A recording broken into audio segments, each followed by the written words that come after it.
BookTube, it's Louise the Big Head Bookworm. Lovely to see you. Hope you're having a good day, wherever it is you are and whatever it is you're up to. Hello, hello, and welcome back to Friday Reads. It's Friday Reads, it's Friday Reads. I'm here on a Friday. It's Friday Reads. Hello, how are you? Hope you're having a good day. Whatever it is, you've had a good week. If you are in the UK, I hope you've managed to find some respite from the blistering heat that we've had these last 5 days. As always, if you've seen any content from the UK in the last kind of week, they will have had to refer to the fact it has been unseasonably warm. So we would expect it to be kind of like up to about kind of 23 degrees, and it's been more 33. And most people are thrilled on the first day and then over it by midday on the second day because they can't sleep. Because our houses are built to keep the warmth in, not to let the air breeze through. So we're all suffering unless you've got air conditioning in your bedroom. Yes, we had air conditioning put in our bedroom last year, so we're like, oh, yeah, it's fine. Although this room has not got any kind of air conditioning in, and I've got the windows closed and it's really, really hot. So this isn't going to be a long Friday Reads because you'd just see me disintegrate before you. I like the heat, I must admit. I'm not too bothered about the heat. I quite like it. I find it tiring, but I do enjoy it. I want to move slowly and kind of loll around, which fortunately I've been able to for the majority of the last couple of days because it's been my birthday. We've had a bank holiday. Thank you so much for all the lovely, lovely birthday messages. As you can see, I haven't grown up. I was planning on coming back really sleek and like kind of done up, but it's just too hot for the effort. So you've got my usual self. In fact, I think I'm actually wearing the same top as I was last time. So that shows that I have changed my top since then. Have I? Yeah, no, I have. So thank you so much. I had a lovely day. In fact, I've extended the celebrations a couple of days before and a couple of days afterwards. And it's the only way to do it. It's been great. So yeah, thank you very much. I had a book present. I had a book present from my manager. So my manager at work, which is I work at a local hospital. If you didn't know, I'm a pharmacy technician in governance. Yeah. I know how to do all the exciting things. I'm into policies and procedures. Yeah. I'm in the fancy bit. I'm not. I'm in the bit that everybody tries to avoid. However, I do like it. I have an eye for detail and a very good memory for policy and procedure. So I fit in super well. Love an audit. What can I say? The world spins on the fact that there are all different types, and we should embrace the fact that there are some people that get pleasure out of a good audit. And I am one of those. So yeah, my manager at work, who also gets pleasure out of a good audit, bought me this. So she bought me Crocheted Succulents by Emma Varnon, which is published by GMC. That's a catchy name for a publishing house. Probably an imprint. Yeah. So my plan is to make her one of these and make myself one, and we both have, and I get like nice little pots. Like go and buy some like nice little pots, and we both have a little crocheted succulent on our desk, which is of course a low maintenance plant for work. I'm not sure which one I'll do yet, but yeah, I definitely will have a go. So yeah, I've done, oh my, this is fiddling. One second, bear with everybody. It's kind of turning over. I could feel that was not going to be working well. There we go. Hopefully you can still hear me okay. So yeah, I have done a pattern of Emma Varnon's before, so I know that they're pretty good patterns. So yeah, I've got that. That was my only birthday book, I think. Yeah, I think that was my only book. People struggle to buy me books unless they know exactly what I want, because there's a good chance I may have already got it, or it's not my kind of thing. So I'm not an easy person to buy books for. I'll be completely honest, not an easy person to buy books for, because I could well go, yeah, I've already read that. Well, I'd never say that to anybody. I'd be like, oh my God, that's really lovely. Thanks so much. And inside I'd be thinking, yeah, I'm not going to read that. And I can be very much like that. However, let's go through it. As I say, because it's warm, short video, let's get to it. Laundry, we've been cracking through it. We did have the bath mats out. And they, half a day, dry. That is a win. That is a win, friend. Half a day, bath mats, dry.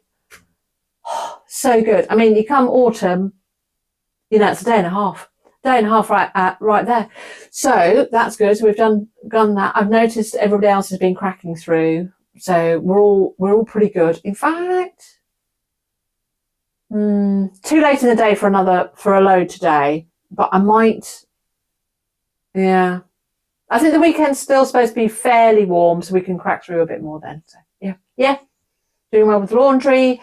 What was I going to say? Parish notices. There is only one notice at the moment, and that's about the quiz. The quiz is going to go on at not the local pub, but the local tap room. Unfortunately, the only day that they could get is when the classic car group meet as well. So I suggest that you get there early, because both the quiz and the classic car are very well attended. Can be tables up to 6, minimum of 2, up to 6 for the quiz. You need to contact the tap room and give them just a name. Be creative with your name, with your table. But as I say, tables of 2, tables of 6, up to tables of 6.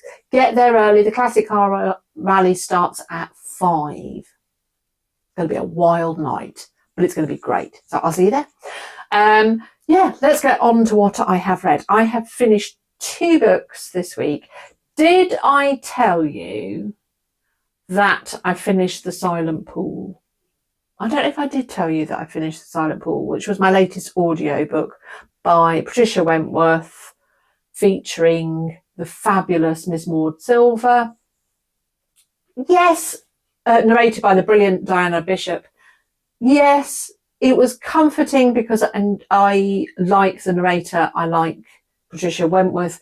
Not one to start with, not one of her best. Not enough Miss Silver. The denouement is,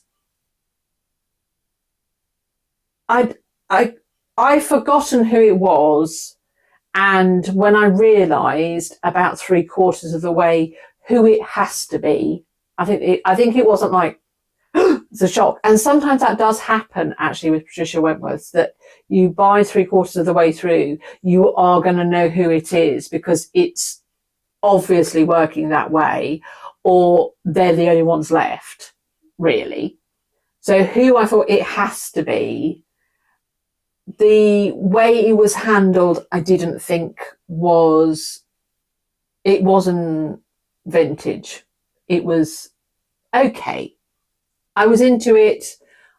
I enjoyed it for the experience, but it's not one I'd recommend. There are better ones. That's all I'm going to say about that one. So yes, I finished that. So that was good. Couldn't remember if I told you or not. I had started this, A Case of Mice and Murder, because it had been recommended. And I was excited to give it a go because it sounded right up my street. This is set in the Inns of Court in Temple in London in 1901. It features QC, which is King's Counsel, barrister, Gabriel Ward. He is an unlikely sleuth. He's tasked with finding out who murdered the Lord Chief Justice, who he finds dead on his doorstep. Now, Gabriel Ward is, as I think I said, coded neurodivergent. Great character. Really good character. Really, really good character. He's unwilling to take it over, yet he, as the book progresses, becomes the perfect detective because he knows how to question people, being a barrister, And his particular style of questioning is not, it is of course adversarial, because that's what the system of justice is adversarial, prosecution and defence, for and against. But it's about eliciting responses, and that is what he's very good at doing. And so in the book, that's what he does. He elicits responses. There are some very, very good, so I finished this. So there are some very good bits. I read this sitting outside in the garden. Did I read this on my birthday? I either read it on my, no, I didn't read it on my birthday. I mean, I may well have done actually. Read it on my birthday or the following day. Finished it on one of those days. I just got distracted by a big thing that's landed luckily on the outside of the window. It was waving at me. Hello, what are you? You look like a big fly. Move on. Squirrel. Yeah. So there were some very good things about this book. His character, Sir Gabriel Ward's character, very, very good. Very, very good. Very enjoyable. It was a pleasure to spend time with him and see how he gained in confidence in that particular role, and how it affected how he viewed his very sheltered, cloistered life. I loved the fact he was in his 50s. He's not a spring chicken of a lad. He's a grown man, and he's the way it's written, he treats everybody with the same courtesy and compassion, whatever he thinks of them. He's not particularly nuanced with human relations, but his manner is courteous and inconsiderate and respectful with everybody that he deals with, whether it would be somebody whose job is seen as lower, all the way up to those that could be the Lord Chief Justice. So for that, I really liked him. I wanted to spend time with him. I enjoyed the progression throughout the book. I liked the relationship between him and the police constable who was put to it. So this is going to the other side. I enjoyed the area. I enjoyed the descriptions of the temple, the Inns of Court, the kind of closed community. I could picture it having been to Temple because the buildings are all still there, and I could picture it quite a lot about the Templar Church. So that was really good because I could picture that being there. Makes me want to go back and have another look at it, especially with this book in mind. Very evocative, well described. The actual mystery itself, it took me quite some time to want to know more. And I think a good mystery, you want to know more. You get hooked into what's happening, not just who done it, but why they did it, and the kind of solving of the riddle. It took me quite a long time to get into that. I would say up until almost halfway, I was enjoying it and I was pleased to be there, but if I put it down, I wasn't thinking about it at all. I would then force myself to pick it back up because I go, I'm reading that book. Yeah, let's get back into that. It took me to about halfway through before I thought, I don't want to put this down. I really am into it now. And then I was committed and I was into it, and I thought the story came alive. There was a particular scene where it was set in the court and you got to see people in action. You got to hear the barristers in action. And I felt it lit up from that point onwards. I felt that the writer was in her element, and it lit up from that point onwards. That scene sang, and it's almost as though she relaxed with the story. And it continued at pace from then. There was quite a lot of introduction of characters to begin with who were similar, and I didn't care enough about any of them. But by halfway through the book, I was invested and I got into it. I felt that there were things that were introduced at the beginning, such as the relationship between Sir Gabriel Ward and the police constable, whose name I've just gone completely. I want to say Constable Wright. Yes, I think it was introduced, it was set up, and then it was kind of dropped. And I think that was a shame. But perhaps she'd bitten up too much to build that up as well. And actually it was better that she carried on building up the main characters, rather than that character. So she introduced him again at the end of the book, and I noticed the big gap. He wasn't in it. The relationship wasn't in it. So I would say that on the whole, very successful as a first book with this character in it. I don't know whether she's written other books before this. Great. So much so, I have ordered the second. So that shows you, by the time I'd finished it, I was like, I'm committed. Love that character. And it is the character of Sir Gabriel Ward, QC, and the setup. That's what I'm happy to go back into that world. Yeah, I'm happy to go back into that world. So I was pleased by the end of it. I was like, yeah, I want to read more. Very cozy crime, very cozy. And he's so well-mannered and a joy to spend time with. I mean, he might be a complete nightmare to spend time with should he be a real person, but as a character, he was great. Preface what I was saying with that. So, yeah, I would recommend that, she says, showing you the back, Of Mice and Murder. So much so, I have bought a case of Life and Limb. Love these covers. Love the skylines. Are the skylines beautiful? I mean, they don't carry on. Do they carry on? No. They are slightly different though. Love those. Love the whole thing of the book. So yeah. Well done that, Sally Smith. Thank you very much, Grumpy Reader. Was it Grumpy Reader? Thank you very much. Yeah. Good suggestione. So yeah. I bought 2 further books and I have read one of them. I finished that. When did I finish? I think I did finish it the day after my birthday. Can't remember. I don't think I read it on my birthday. I don't think I finished it on my birthday. I've got a plane going past now. Which I'm now. Is it Collider? A Collider's going past and I'm now interested in that. This is the thing. I've got a really good view of the sky and I get distracted. So I bought 2 books and one of them I have read. One of them I sat and I read and I galloped 2 sittings, read it in 2 sittings, could not put it down.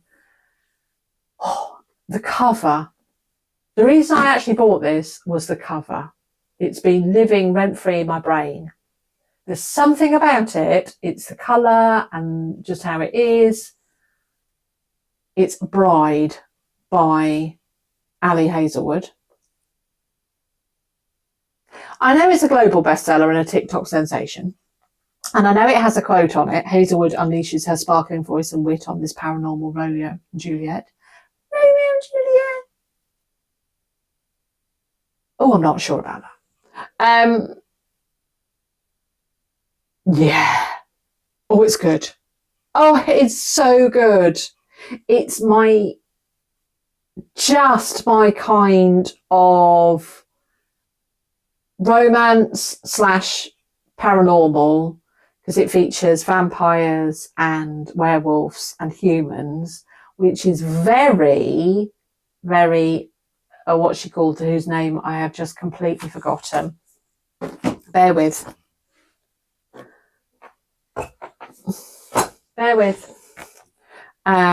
What's her name?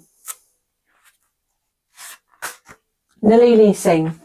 Nalini Singh has a range called the Psy something, which is werewolves, vampires, or werewolves and Psys, and kind of that kind of paranormal. And this felt very comfortable immediately. I mean, it's not the same in any way, shape or form. But so it's a cross between Nalini Singh and Janine Frost for me. That is the best. If you've read those 2 authors, I have just given you the best description ever. Put me on the cover, or don't. Put me on the back of the book, with my quote. Because that is, honestly, if you've read those 2, I have just told you everything you need to know. So the main vampire, lass, is called Misery Clark. She is sarcastic, she's quick-witted, she's great at a quip, she's completely resilient. There's no pity as to things that have happened to her in the past. She's just going to get on with it. It's going to move on. There's no point dwelling about these things. Dwelt about them for so long. She's got agency. She's got a clear reason as to why she's doing things.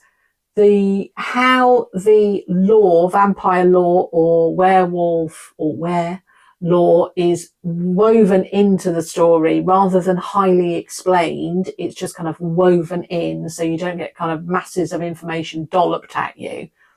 So good. I know she's known for the love hypothesis, Ali Hazelworth, and her kind of STEM romances, etc. I have got the love hypothesis and haven't read it, and I will be reading it now, having read this, because it was so good. It was so good. I think I just needed something to just grab me by the collar and say, come with me. We're going to go on a great adventure, and you can leave your brain at home because I'll explain everything to you in such a way you don't have to trouble yourself, but you're not going to be bothered either trying to understand it. You're just going to let it roll over you because it's explained well enough. So good. Really, really good. One of the best books I've read this week, I've only read two, this year, in the fact that it surprised me how clear the voice of the heroine was, and the hero as well.